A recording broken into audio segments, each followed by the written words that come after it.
Our next waltz pattern is the natural turn with the ladies underarm turn. We're facing diagonal wall to start and finishing diagonal center. And 1, 2, 3, 1, 2, 3, 1, 2, 3, 1, 2, 3. And from a different angle. 1, 2, 3, 1, 2, 3, 1, 2, 3, 1, 2, 3. And now to link this, it gets a little tricky.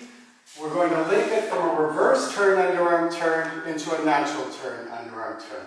And 1, 2, 3, 1, 2, 3. 1, 2, 3, 1, 2, 3. 1, 2, 3, 1, 2, 3. And from a different angle, beginning facing diagonal center.